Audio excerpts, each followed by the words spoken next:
Hello, hello, hello, and welcome to the iShine podcast. My name is Angela A. Love Lewis, and I am excited as always because I have another beautiful guest on here who's getting ready to show and tell you so much about the area of wealth. So I want to welcome to the podcast tonight Dr. Nicole Garner Scott.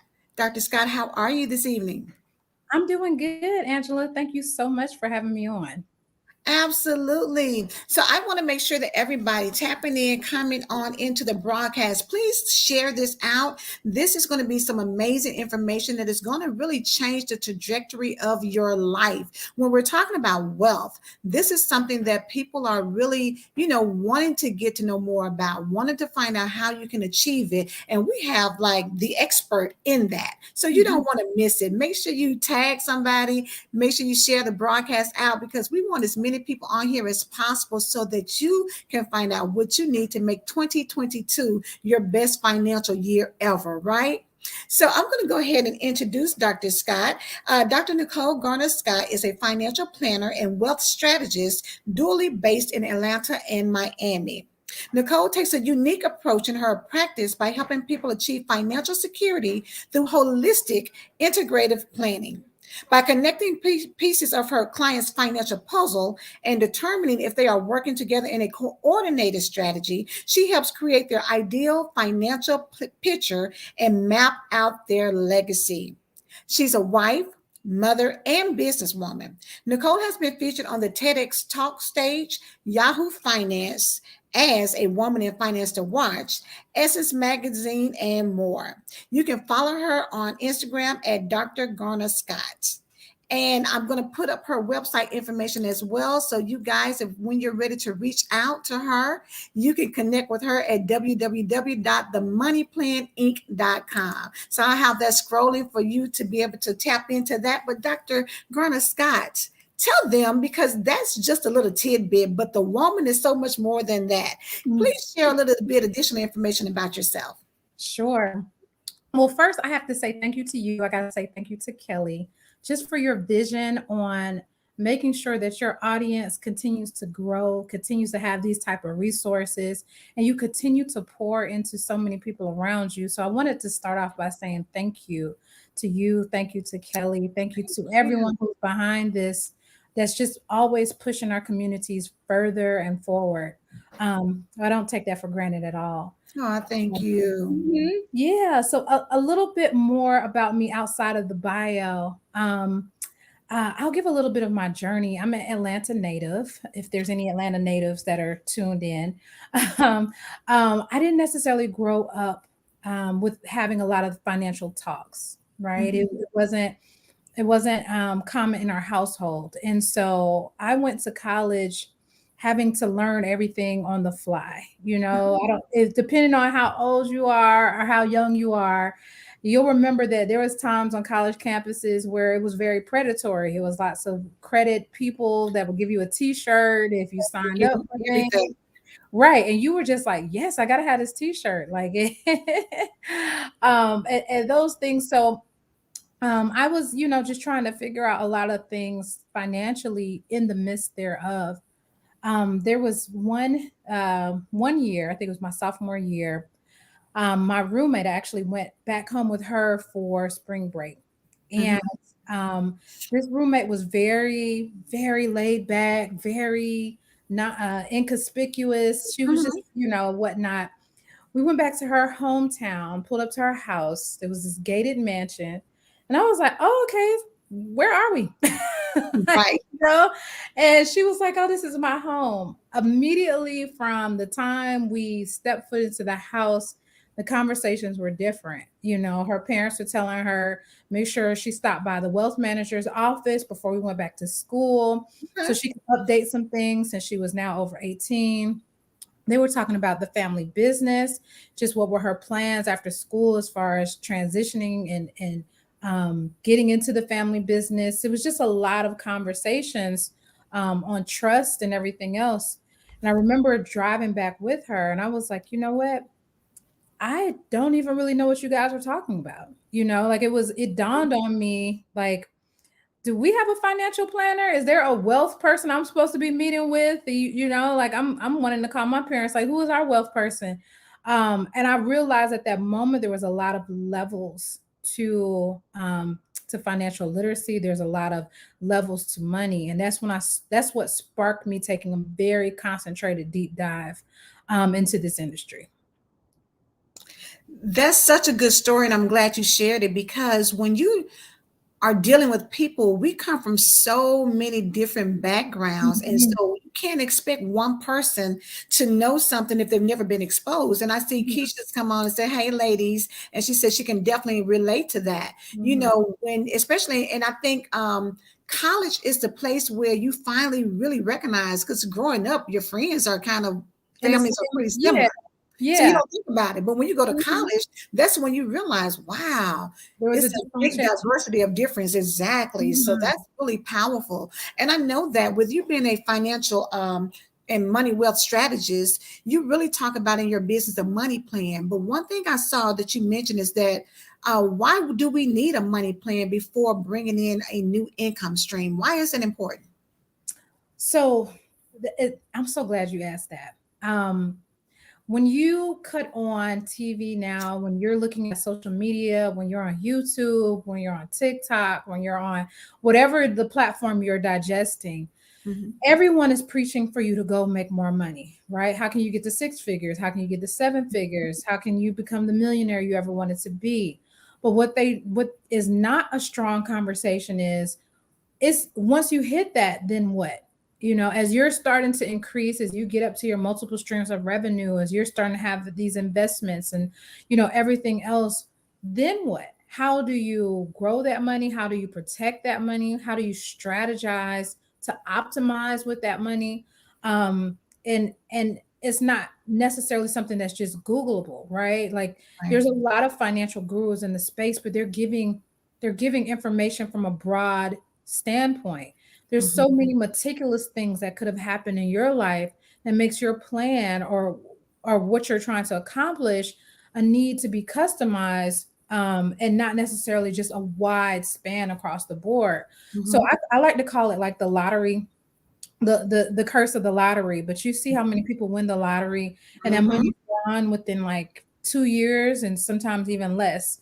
Or they go, to the casino and they win big and that money's gone because there was no plan in place Yeah. for this type of money. So if you're spending all this time wealth building and increasing revenue, increasing income, what is going to happen? You can't make the plan once you get the money, right? You can't find the professionals at that time, because then you're on everyone's radar, people who have your best intention in mind and people who don't. You can't figure out where to place that money very quickly because Uncle Sam will already be knocking at your door. So and that money will start to erode very quickly if you don't have structure prior to. That's great information for a lot of people, because when we think about it, if anybody's ever been in an accident, the first thing that happens is you start getting mail from attorneys wanting to know, can they represent you. So you just imagine if you win the lottery or a lump sum of money, the same tactic applies. You have people coming after you to tell you what to do with your money, and if you don't already have a plan in place, you will wind up going and doing some things that may not really be beneficial for you. So Correct. I want to ask you, how much does mindset play a role in building wealth? It plays a big role. There's a great book called Courageous Conversations by Brene Brown. And if Mhm. you haven't tapped into Brene, she has some good things to help you become very self-aware. So many Mm, of us are operating financially in a very adult space based upon the child that's inside of us, right? So mhm, if you had a lot of trauma, financial PTSD, if money equated to love because you had a busy parent, mhm, um, a lot of those different things, those narratives, is what is you're operating in your adult years still based on. And so someone could put together an amazing plan for you, but if there's not some healed areas, if you're operating in fear, if you're hoarding, if you don't believe in growth, any of those things, then that plan, you're not going to follow the plan. You're not even going to believe in the plan because you're filled with so much scarcity in regards to that. So starting with just making sure your mindset is in a place for growth. I like to say you have to make space for wealth. You have Yeah, to create that's space in good. your mind. You got to create space in your heart. You got to create space in your home. You got to create space in your body. You got to create space in your Mhm. business, whatever that is. You have to create that space for wealth. And it has to be an inviting environment, or that wealth will just, it'll never come or it'll go out just as quick as it came. I love that. If somebody's out there, type in the comments, you have to make space for wealth. I think that's very important. And I'm glad that you put that out there because as we get into a new year, people are always making resolutions. They're always, and it comes into two formats. Either you're wanting to lose weight or you're looking to accumulate wealth or do some type of strategy to acquire more money. And so, even putting that out there to make space for your wealth, again, you have to have something for it to expand into. And Mm. so that's a really great strategy, a really great thing to put out there. So yes, Kelly's coming here saying, "Hi, yes, that's good. Make space for wealth." And then Quentin, hey ladies, hey, thank you so much for tuning in. We appreciate it. So I wanted to ask you because I saw where people were commenting or you put something on the page about personal finance is simple, but you say don't say that. Why? I think that the narrative that the same, I equate it to love, right? You watch enough Mhm. Disney movies and you think love is simple, you think marriage is simple, you think all the, all these different things are so simple. Mhm. Then you get hit with the reality that there's complexities to it, right? There's different levels to things. And so for personal finance, it is um, a very visual way of showing some of the decisions you made in your life, whether Mhm. it be good decisions and now you're showing off you got your new house and you got your new car and you have this and you have that, or whether it be not so good decisions and then you're surrounding yourself in all this shame that's causing you to stay stuck in that same place too. And so when it comes to to finances, it's so layered, and it's understanding the levels of layer. And I say first and foremost, if you have any shame surrounding it, to get out of that, I Mhm. promise you most individuals have gone through everyone has made a bad financial decision. Like it's Right. just you I mean some you didn't know, and then some you were just like, well, we here now, we we about to do it, like Better it's do what it do. yeah, it's too much happening around you and a multitude of decisions that have to be made on a daily basis that you can't hold yourself to a standard of perfection and hitting everything out the ballpark. But what Mhm. you can do is put some infrastructure in place, some technology in place, some good professionals in place around you to kind of help insulate you or safeguard you from those different opportunities. So when it comes to things that can throw you off, it could be taxes, it can be health, it could be life or death, it could be just a multitude of things. But if you have parameters, if you have certain tools and technology that's working on your benefit, then you can, it doesn't matter what is happening outside of you, you can start to navigate those things more in peace. Okay. So that makes very good sense and very good advice there. So let me ask you, Nicole, when it comes to finances, what do you find women deal with more than men? Well, first off, depending on how you grew up, right? So I think that we forget that women were only able to really tap into having their own like in the late 70s, or Like crazy. some things late 60s, late 70s, depending on Mhm. those different things. But you could not get your own bank account. You could Mm. not get a house or property unless a man signed for it. You could not make a lot of your decisions. And so that has been passed down generationally, like if you kind of ask your grandmother, great grandmother, even your mother, why aren't you tapped into the finances? Why is it only the Right. male making those decisions?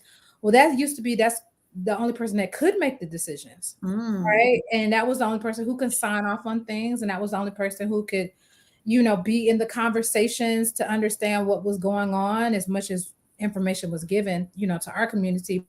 But in regards to that I see so many women now who feel like they're more equipped in a relationship to be the CFO of the home, but they were brought up to not be the numbers person. And my Mhm. thing is, in your home, everyone should play whatever position is needed to win.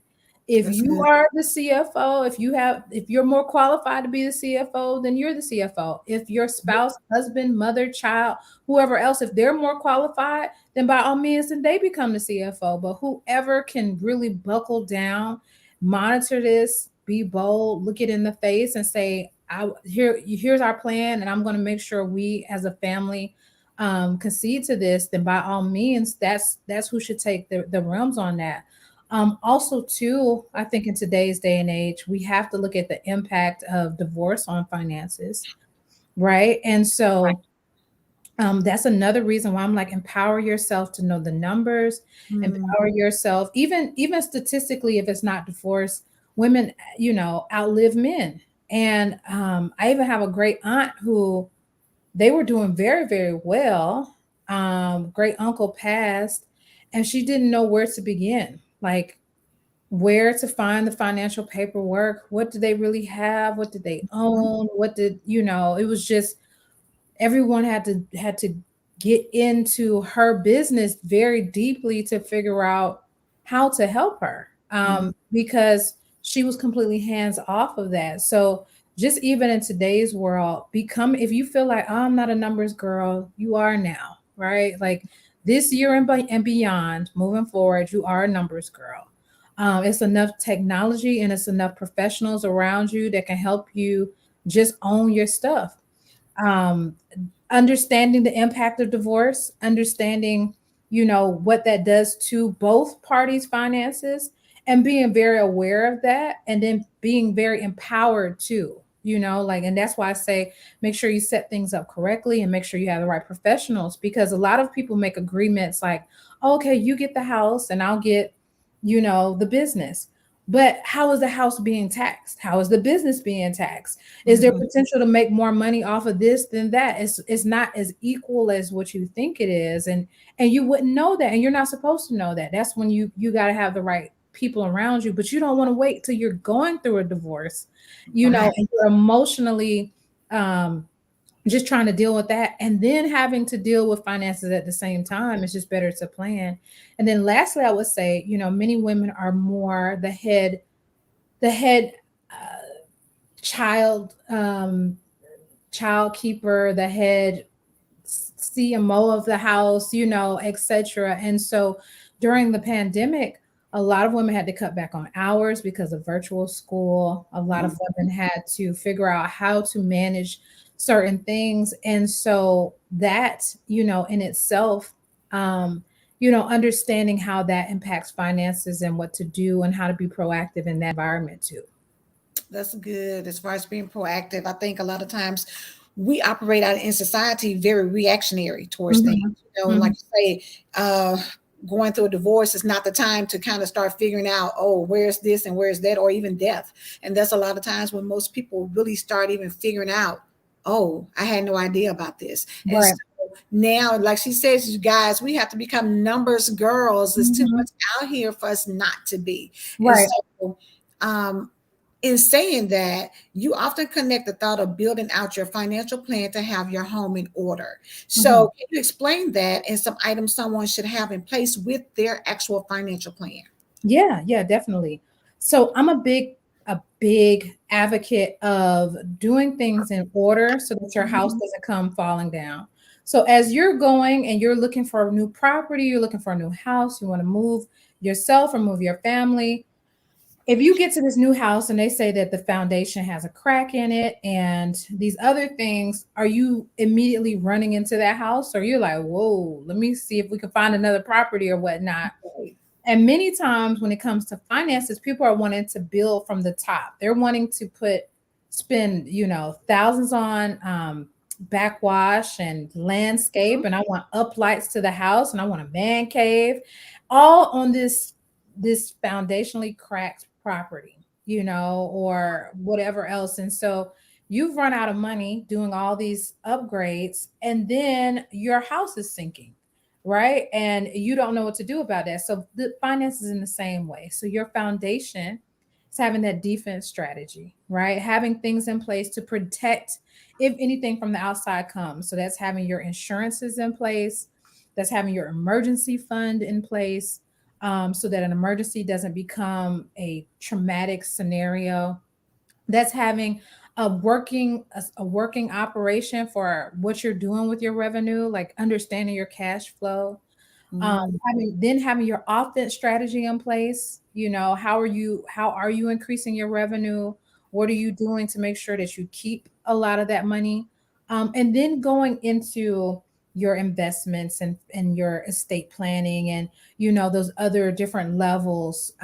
You opening your brokerage account, and starting to move your money in the market, your growth strategy. But if those bottom things aren't in place, then the top things, you might see all these gains happen.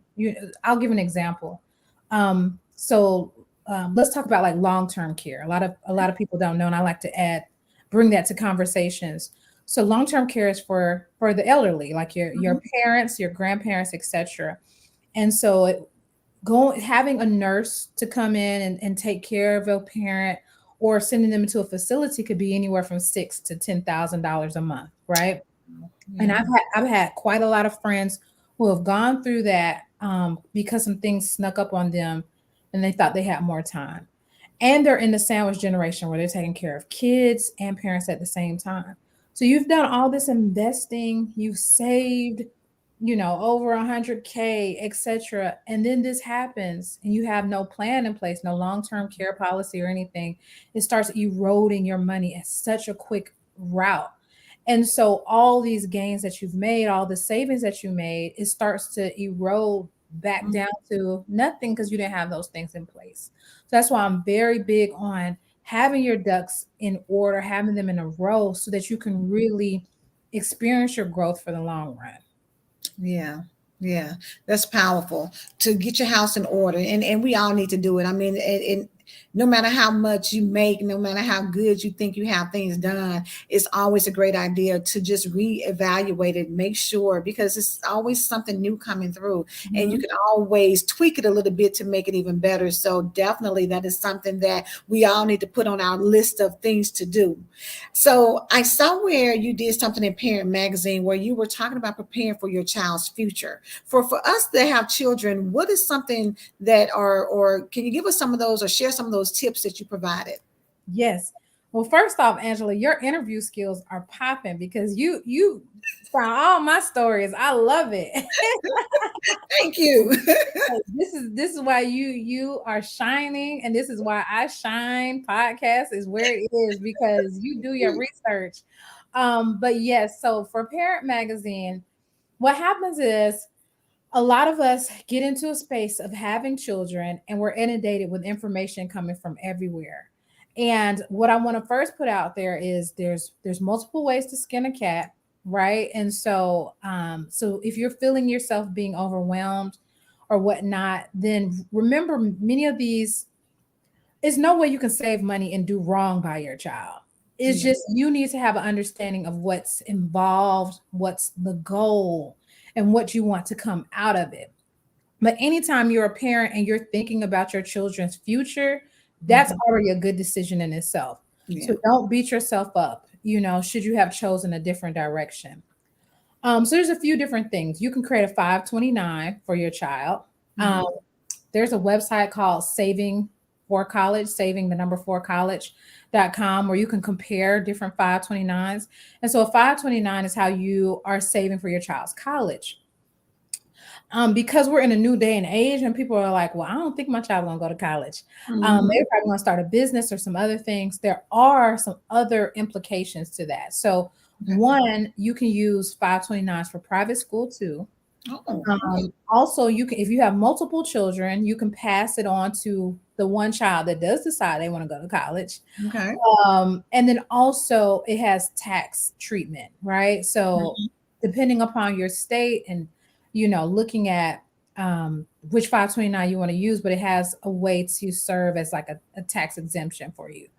Outside of 529, there's also a UGMA or a UCMA account, which is like a custodial account for your Mhm. child that's planning for their future. But you do want to remember that as soon as they turn 18, they completely are in control of those funds. Mm. So there's additional things you might need to do. You might need to have a trust put in place. You might need to understand, what that means. Then also too, one thing that people don't realize is if your child is going to go to college and they're going to apply for financial aid, Mhm. that you cannot have $1 million of assets for this child and feel like they're going to qualify for financial aid too. Mhm. So where you're placing that money is going to be very key, and strategy on when to use it. I hear a lot of people want to give property down to their children, right? Like that's Mhm. the big thing. Let me give property down to the Right. child. But what if your child doesn't want the property, right? Or what if they sell it? Like they're just like, this is not what I envisioned for myself. Any of Right. those things. Then one more thing I want to bring to the table is whole life insurance for your child. That's a way for them to, use the beauty of time and compound interest, build up cash value. Um, making sure that they're insured their whole lives. All those different things are another possibility because, um, and there's nothing wrong with having some of each of these different things. By all means, Right. depends how you want to handle it. But sometimes the way that you're taking care of your child, or the way that you want to pass things down, your child might not envision that in the same way, and it might not turn into what you thought it would be. What you might have thought would be a blessing, over time might not. And so having a balance of some of those secure things along with some of the more risk averse opportunities, all of that matched together helps. Listen, for those of you who may just be tuning in, Dr. Nicole was recently awarded this past weekend as a SheEO Honors Recipient for Excellence in Wealth. And so that is why she is receiving that, because she's dropping some gems. She's dropping some extremely great information for us to know how to tap into wealth for our personal wealth, but also for our legacy for our children, how to set them up and position them. And then, even giving you the tips of saying that you got to be mindful that in having children, your desires and wants may not be that of your child's. You Mhm. may think, oh, I want to put this 529 plan in place. But if your child is not wanting to go to college, it's great to know that there's other options that you can do to make sure that you ensure that future, regardless of what that looks like. Mhm. Because we're Mhm. as parents, we always want to say that we want our kid to be, have better or not struggle or whatever. But yes, P. Angela says, Dr. Nicole, you are helping us. Well, Absolutely. good. Good. Yes, that's Thank why. you. Just this kind of information is very critical, for a lot of people as we're progressing, because you think about from COVID and, the different things that have transpired. And, if you happen to pass away, unfortunately, of course, we all are going to have to do that. But being able to know some things that you can put in place that's going to make it even easier and better for your child, that's powerful. When you talk about whole life insurance, most people never say that's the opportunity to really look at tapping into maybe future savings, or whether you need that for something that you can withdraw out or not. Most people don't think of it in that aspect. They just strictly think of it as, okay, when you die, you have something to bury someone with. Mhm. But to know that you can actually use that now is Mhm. a great thing that people can invest in and tap into as their child gets older. You never know what may come up, but it's just a great way to put money aside and watch it, like you said, with the compound interest, watch it build up for you and be there for you if or when you need it. Mhm. Mhm. So Yes. now, with that being said, we talked about, how do you prepare for your child's future, but I also want to know, what are top three things for moms? What should moms be doing? So yes, for the moms out there, are those in, I call them rich aunties too, or just those in motherly roles where Mhm. you grab some people from the community, and you're very passionate about seeing them win and seeing their long-term success. Yeah. But just in regards to that one, always making sure that you put your mask on first. When it comes to um, having those courageous conversations with everyone else about their money, have you first had that courageous conversation with yourself, right? Mhm. Are you making sure that you're in place? A lot of people feel very guilty to spend their last dime on their children, but there's no scholarships for retirement. There's no scholarships for second half of life. There's no award that you win for getting past 55. Those all have to be decisions that you plan for and what you did. So making sure you're equally preparing for the second half of life like you are for the first half of life. Yes. Also too, for moms, is recognizing where your strengths are, and recognizing where you need to bring in professionals, whether it's a financial advisor, a CPA, a realtor, an estate planning attorney, any of those things, making sure those things are in place.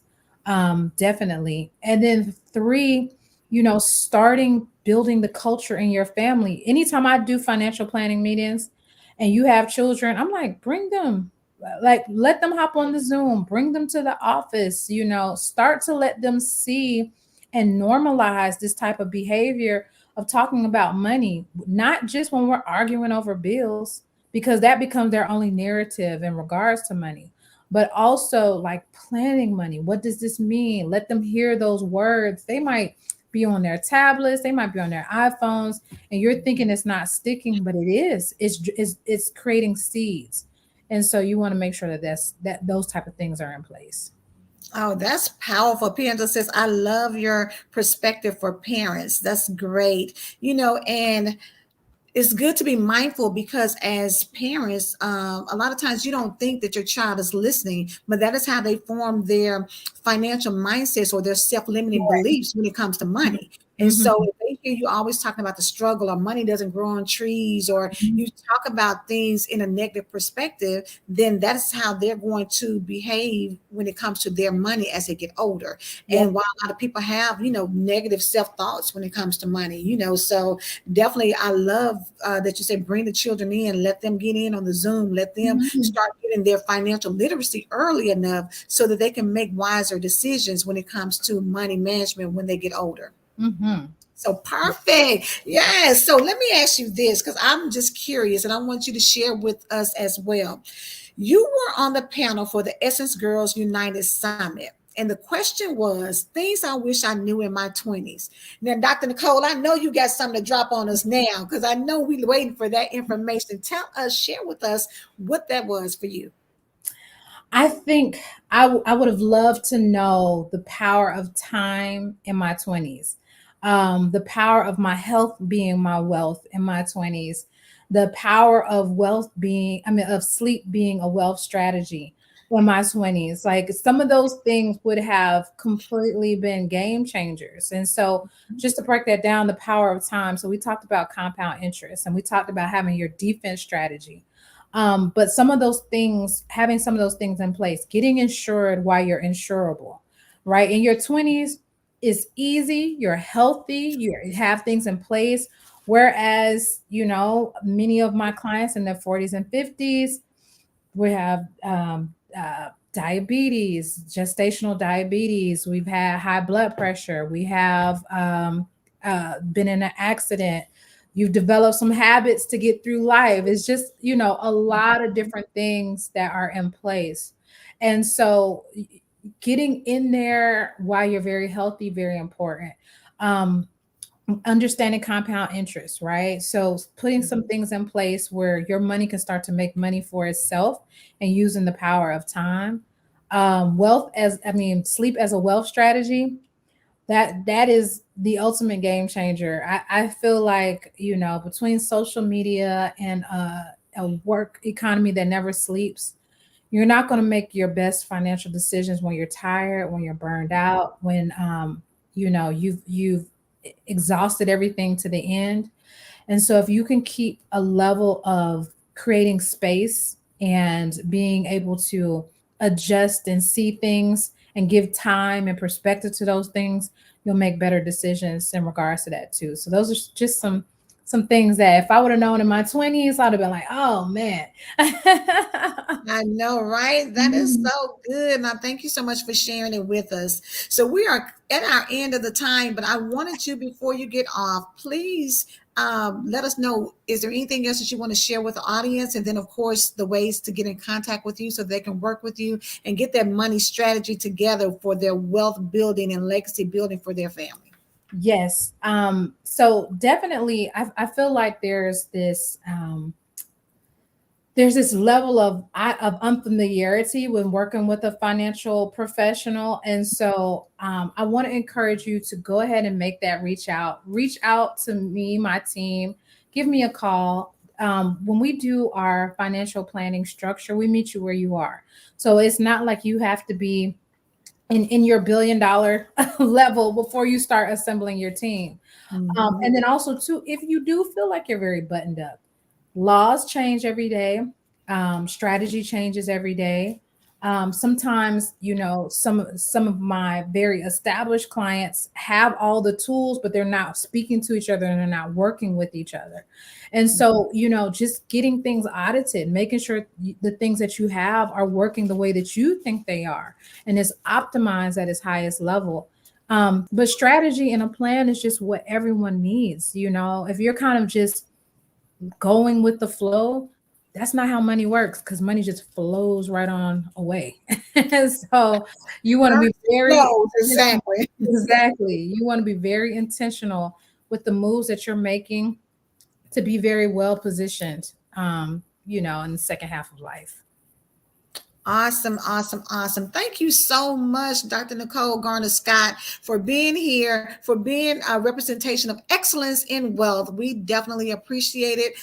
It was an honor for the SheEO District to honor you as such. And again, if anyone wants to follow her, go to www.themoneyplaninc.com. And Nicole, on Instagram, is it the same thing, the money Yes, plan? it's on Instagram business is the Money Plan Inc. and that's INC. And then if you want to connect with me personally, is Dr. Garner Scott. So my little handle right down here, you can screenshot that and it's Dr. Garner Scott. I answer my DMs. This is a calling for me. I love talking about this. I love seeing how I can help you in any way. So definitely feel free to reach out.